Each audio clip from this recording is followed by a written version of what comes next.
Assalamualaikum warahmatullahi wabarakatuh. Halo Sobat Pajak semuanya, perkenalkan nama saya Raihan Pradana Putra. Pada kesempatan kali ini, saya akan menjelaskan tutorial bagaimana cara memanfaatkan teknologi terkini untuk menyederhanakan proses administrasi perpajakan untuk semua kalangan dengan Cortex Administration System. Namun sebelum lebih jauh, saya ingin menjelaskan terlebih dahulu apa itu Cortex Administration System. Cortex Administration merupakan sistem perpajakan yang dikembangkan oleh pemerintah sebagai upaya untuk melakukan reformasi perpajakan.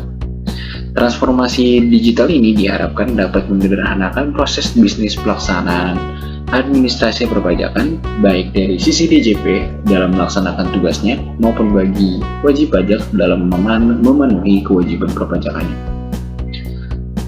Banyak sekali harapan atas hadirnya transformasi perpajakan ini. Dengan adanya Cortex Administration System ini, diharapkan dapat meningkatkan kepatuhan wajib pajak dalam melaksanakan kewajibannya, serta dapat meningkatkan penerimaan rasio pajak secara signifikan terhadap produk domestik bruto atau PDB. Cortex Administration System ini itu mulai berlaku pada tahun 2025 nanti teman-teman. Jadi untuk sekarang Cortex Administration System ini masih simulasi atau cuma ada simulatornya doang, belum resmi. Jadi setelah penjelasan singkat yang telah saya bawakan tadi, langsung saja kita ke tutorialnya. Jadi pada halaman pertama ini kita perlu jadi pada tahap awal ini kita perlu login dulu ke DJP Online melalui portal ini. Jadi kita pertama-tama harus ke DJP Online terlebih dahulu, lalu muncullah halaman seperti ini. Di halaman ini kita harus memasukkan NPWP ataupun juga NIK apabila wajib pajak telah melakukan pemadanan NIK sebelumnya. Terus juga kita harus memasukkan kata sandi dari username kita atau dari NPWP kita, beserta dengan kode keamanan yang ada di website DJP ini. Jadi langkah selanjutnya adalah kita masukin dulu terlebih dahulu untuk NPWP-nya.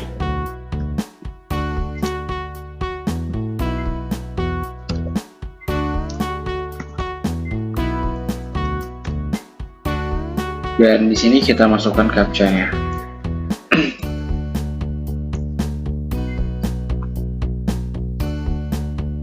Mulai buffering dan kita sudah diarahkan ke laman selanjutnya. Jadi di laman ini merupakan laman utama dari DJP Online yang sudah kita gunakan dari tahun-tahun sebelumnya. Jadi di sini untuk mengakses simulator Cortex itu kita perlu ke laman utama di laman informasi. Di laman informasi ini ada section untuk pendaftaran simulator Cortex pada pojok kanan ini. Dan di laman ini juga terdapat NPWP dari wajib pajak. Ini sudah umum lah ya, semua orang pasti sudah tahu untuk fitur ini. Jadi untuk melakukan pendaftaran ke simulator Cortex itu kita langsung aja pencet section ini. Kita klik section ini dan langsung kita diarahkan ke laman ini. Nah, untuk di laman ini kita hanya perlu mendaftar untuk masuk ke dalam simulator Cortex. Jadi kita perlu masuk ke DJP Online dan langsung kita daftar di sini. Nah, setelah daftar, nanti sistem akan memberikan notifikasi bahwa pendaftaran telah sukses. Notifikasi ini itu muncul di DJP Online ya teman-teman. Nanti setelah sukses, DJP Online akan mengirimkan email itu berisi soal username dan juga password untuk masuk ke dalam Cortex simulator Cortex. Nah, itu dikirimnya ke email mana? Ke email yang telah terdaftar di DJP Online ya teman-teman. Di DJP Online akun dari wajib pajaknya. Jadi nggak asal kirim ya teman-teman. Jadi itu hanya ada di email yang telah terdaftar di DJP Online dikirimnya. Nah, kapan sih terakhir banget DJP mengirimkan email beserta passwordnya itu mengirimkan username atau NPWP beserta passwordnya itu paling lama 3 hari kerja setelah pendaftaran sukses. Dan setelah pendaftaran sukses, maka di sini ada sign seperti ini, akan ada centang. Dan lanjut kita ke Cortex, simulator Cortex-nya langsung. Ke Cortex ini kita itu perlu ke laman ini ya teman-teman. Jadi setelah kita dapat email dari DJP Online yang dimana emailnya itu berisi username beserta dengan sandinya, maka langkah selanjutnya adalah kita pergi ke laman ini ya. Dan di sini di laman ini sama seperti pada DJP Online. Jadi kita harus memasukkan ID pengguna beserta dengan password dan juga kode keamanannya, atau kita perlu masukin captcha. Ingat ya teman-teman, ini password dan juga ID penggunanya itu bisa beda yang dikirim sama DJP. Jadi kita perlu perhatiin lagi apa yang tercantum di email yang telah dikirim oleh DJP Online. Oke. Jadi kita masukin dulu email yang telah terdaftar untuk masuk ke Cortex Administration System ini, Cortex simulatornya. Jadi kita masukin dulu.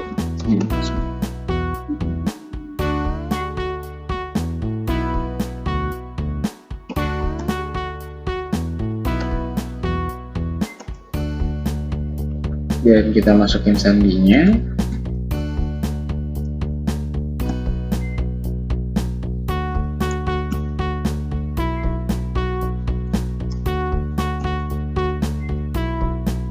Nah, selanjutnya ini kita di Cortex Simulator ini tersedia dalam 2 bahasa teman-teman. Jadi ada bahasa Indonesia dan juga bahasa Inggris USA. Nah, kalau kalian pengen pilih Inggris, kalian bisa pilih ini, dan kalau misalkan pengen bahasa Indonesia, bisa pilih ini. Tapi saya pengennya bahasa Indonesia teman-teman, biar mudah aja gitu mau bacanya nanti pada saat di laman utamanya. Jadi kita masukin dulu nih captcha-nya JUH3EB.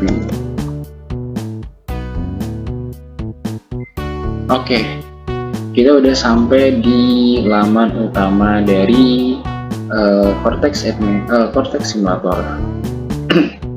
Jadi seperti DJP Online, di laman utama ini juga ada laman informasi. Laman utama informasi ini sama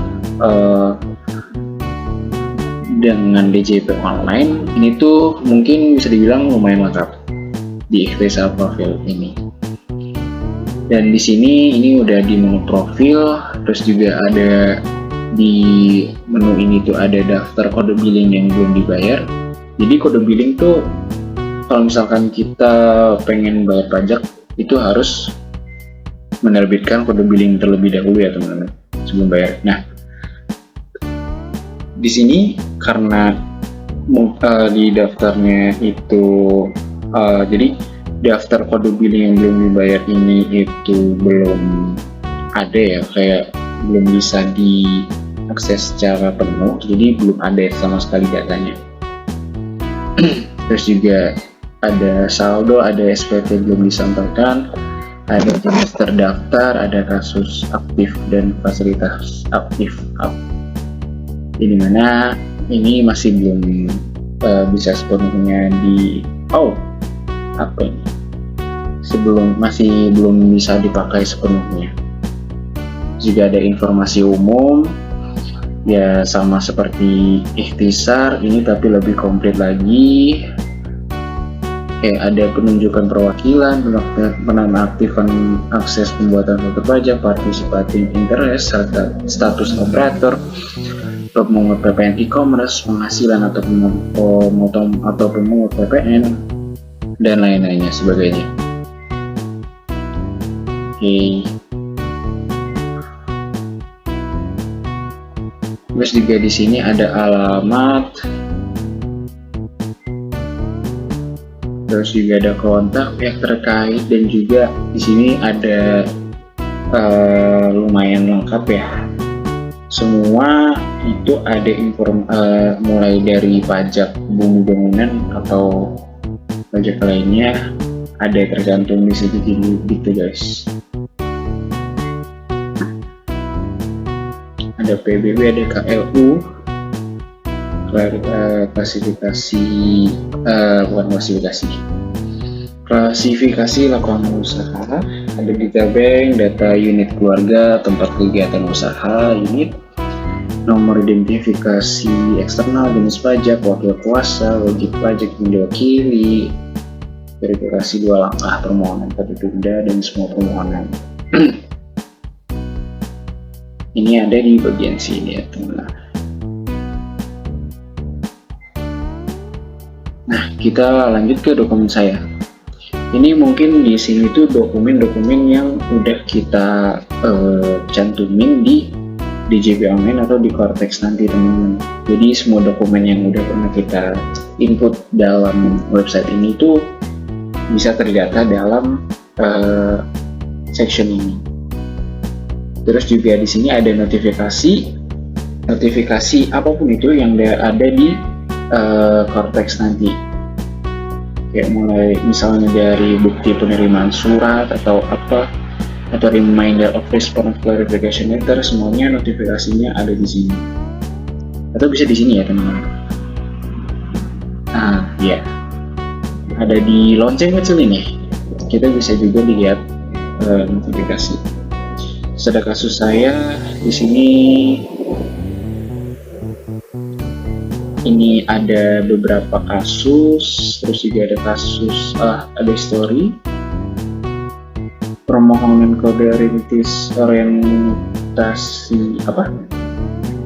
otorisasi sertifikat digital, terus juga ada pengukuhan PKP untuk pengusaha kena pajak yang memiliki omset lebih dari 4,8 miliar.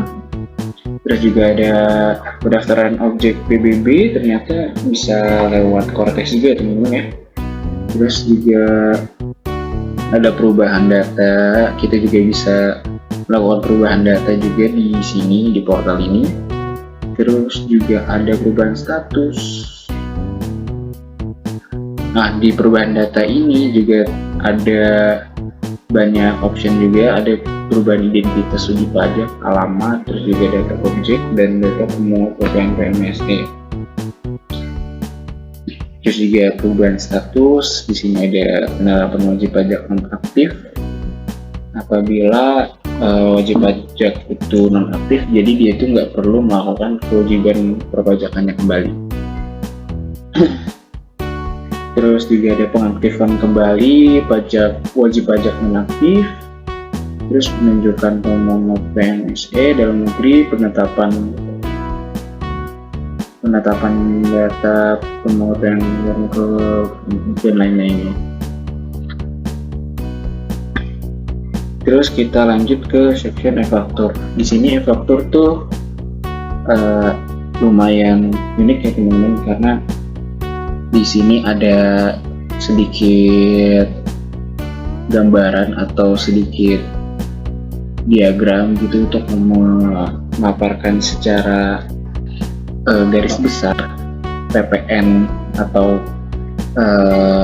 pelaporan e-faktur. Jadi itu kan e-faktur untuk sebagai bukti pemungutan PPN ya, tapi secara digital. Sini juga ada e-faktur untuk pajak keluaran, faktur pajak yang dikeluarkan ketika kita itu menjual barang ke pemungut PPN atau pajak masukan, ketika kita membeli barang ketika kita membeli barang, Jika ada retur, ini belum bisa diakses ya. Terus juga ada retur pajak masukan. Kalau misalkan terjadi kelebihan retur, itu bisa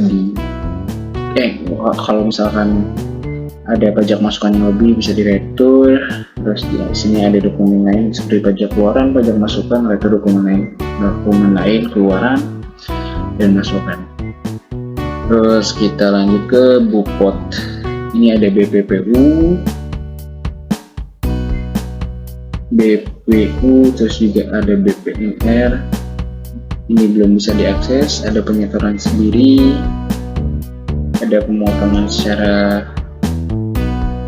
digunggung, terus juga ada bukti potong PPh 21. Dan di sini kita bisa create e-Bupotnya.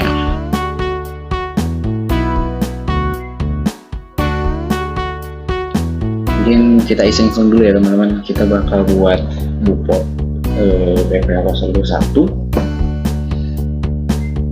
Jadi ini cuma ada option 2024 Juli doang, jadi kita pilih aja ya. Ini ada status, normal, NPWP, nama,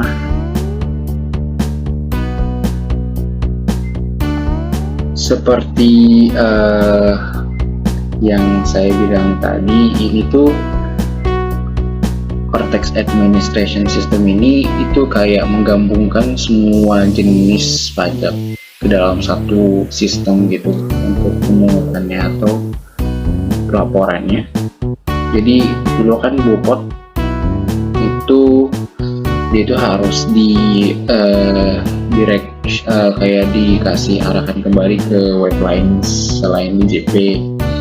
Jadi tapi sekarang tuh dia itu langsung di halaman dari Cortex-nya itu. Dan di sini lumayan hampir sama dengan Bupot. Bedanya ini digital. Sertifikat 1, no sertifikat, gak ada fasilitas. Oh iya, di sini ada fasilitas. Terus ada nomor objek, ada nama objek pajaknya, ada upah tidak tetap. Ini belum secara lengkap ya teman-teman, ada banyak lagi objek pajaknya. Ini kan untuk objek pajak RW 21 ada yang bisa ada yang upah, seharusnya ada upah pegawai tetap yang dibayarkan oleh pemberi kerja atau lainnya. Terus ada kode objek pajak, terus juga amount, penghasilan brutonya berapa dalam 1 bulan, dan lain-lainnya. Dan ini jenis dokumennya. Kalau misalkan ada referensi dokumen, bisa dari kontrak, perjanjian, surat tagihan, dokumennya, bukti pembayaran, dan foto pajak. Selesai, simpan. Kita ke report 2 ini.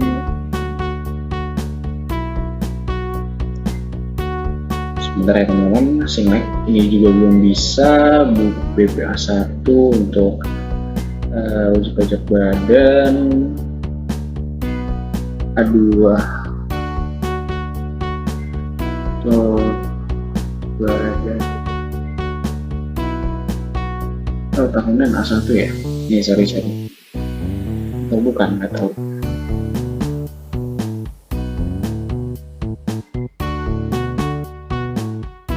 Sini ada SPT ya.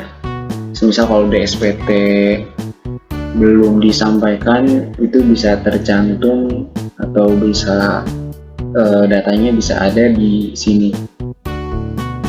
Sebenarnya akan banyak rekapan yang masuk gitu kalau misalkan wajib pajak sebelumnya. Wajib pajak itu nggak pernah lapor pajak tuh banyak nanti rekapannya di sini. Jadi ini mungkin bisa memudahkan para wajib pajak untuk mengetahui apakah dia itu tidak menyampaikan SPT atau belum. Terus juga ada SPT menunggu pembayaran. Jadi SPT yang udah dibuat itu harus dibayar dulu, baru nantinya dilaporkan, SPT dilaporkan. SPT yang telah disampaikan nantinya, yang telah dibayar nantinya akan kita laporkan, dan semua SPT yang dilaporkan akan masuk ke section ini.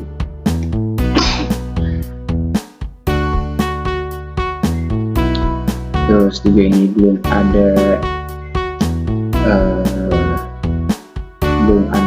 fiturnya, SPT dibatalkan juga belum ada fiturnya. Lanjut ke pencatatan.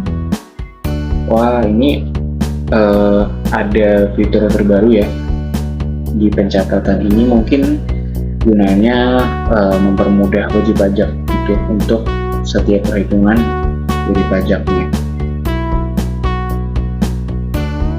Terus juga ada dashboard kompensasi. Lumayan like. Belum ada konten ini, belum ada. Terus juga ada pengungkapan kejenuhan SPT. Jadi misal kalau kita ingin membutuhkan SPT, kita bisa mengajukannya ke sini. Ada pembayaran, di sini ada permohonan meminta bukuan, ada layanan mandiri kode billing. Oke, ini jadi tata cara untuk menerbitkan atau membuat kode billing. Jadi pertama kita verifikasi dulu, lanjut pilih KAP atau KNJS. KAP adalah kode mengidentifikasi jenis pajak yang harus dibayar oleh wajib pajak setiap jenis pajak seperti pajak penghasilan, PPH, pajak pertambahan nilai, pajak lainnya, dan lain-lainnya. KJS adalah menunjukkan jenis setoran pajak yang dilakukan oleh wajib pajak. Oke, kita lanjut aja. Ini ada kode untuk setorannya, dan juga ini ada masanya. Dan selesai, ini ada kita bisa unduh kode billingnya.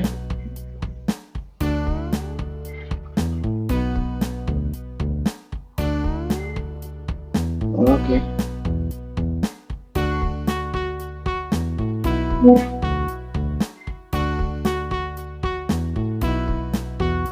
Oke, ini untuk kode billingnya.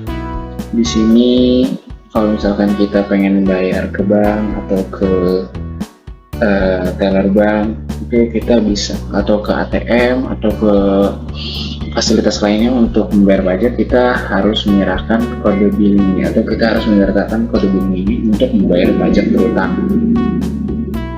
Sini seperti kode billing pada umumnya, ada NPWP, nama, alamat, mata uang, terus juga jenis pajaknya apa, dan lain-lainnya.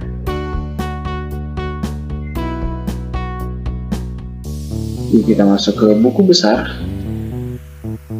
Lumayan lengkap ya fitur yang ada di Cortex ini.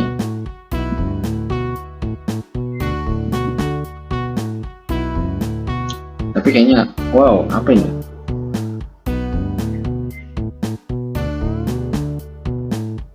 Nah, selain dari semua layanan yang telah diberikan, semua fitur yang telah diberikan, tentunya ada layanan seperti layanan administrasi buat pemohon, layanan administrasi permohonan belum disampaikan, permohonan dalam proses. Terus juga ada layanan permintaan informasi perpajakan, layanan pengaduan saran dan apresiasi, layanan edukasi pajak, kegiatan kelas pajak, terus materi edukasi dan lainnya, riwayat edukasi, pengetahuan dasar perpajakan. Terus juga ada manajemen akses apabila kita lupa dengan kata sandi atau kita pengen mengubah kata sandi kita bisa lanjut ke laman ini. Terus soal yang sering ditanya, ini ada exchange of information terkait bisnis, keberatan, pemeriksaan, semuanya lumayan lengkap di sini. Terus juga ada pertukaran informasi perpajakan, belum ada informasi lebih lanjut atau mungkin kurang diperkenalkan di sini tulisannya. Dan yang terakhir ada aplikasi eksternal. Oke, mungkin cukup sekian dari pemaparan saya mengenai tutorial ataupun juga Safari Cortex Administration System ini masih simulator. Jadi beginilah gambaran Cortex Administration System nanti di tahun 2025. Disclaimer di sini untuk Cortex Simulator ini itu masih dalam tahap pengembangan. Jadi di sini di sini juga karena fiturnya belum tersedia semua, makanya kita masih harus menunggu kembali nih tahun 2025 apakah Cortex Administration System itu sudah siap dipakai atau belum. Jadi kita harus menunggu informasi lebih lanjut mengenai itu. Ya mungkin sekian dari saya, kurang lebihnya mohon maaf. Assalamualaikum warahmatullahi wabarakatuh.